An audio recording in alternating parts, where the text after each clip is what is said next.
معزز سامعین اکرام، ہماری آج کی ویڈیو کا موضوع سخن ہے سسرال یا فوجی سسٹم۔ بسم اللہ الرحمن الرحیم۔ پیارے دوستو، السلام علیکم۔ شادی کے بعد اس کا پہلا رمضان تھا اور روزہ رکھ کر گھر کا کام اس نے کبھی بھی نہیں کیا تھا، کیونکہ ان کے گھر میں شروع سے ہی ایک اصول تھا کہ جو روزہ نہیں رکھے گا وہ گھر کا سارا کام کرے گا، اور وہ روزہ رکھ کر سارا دن عبادت کے علاوہ سو کر گزارتی تھی۔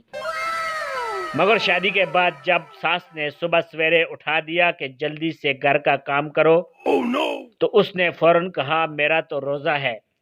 ساس نے حیران ہو کر اس کی طرف دیکھا کہ روزہ ہے تو کیا کریں، 8 بجے سے پہلے گھر کا سارا کام مکمل ہونا چاہیے۔ بہو کو تو جناب پھر آ گیا غصہ، کیوں کسی چیکنگ والوں نے آنا ہے کیا؟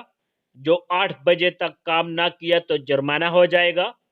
حد نہیں ہو گئی آنٹی جی، یہ گھر ہے یا فوجی سسٹم؟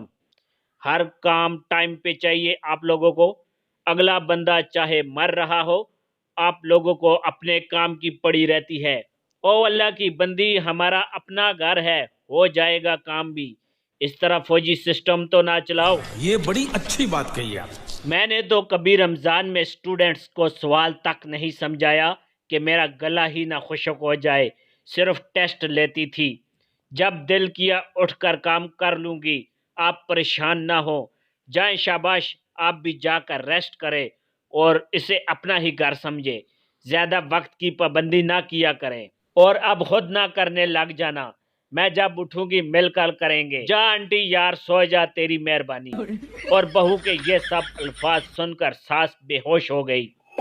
یہ سب شغل تھا، اس کی بہو نے فوراً اٹھ کر سارا کام کر دیا تھا، ایویں ٹرائی نہ مرنے لگ جانا۔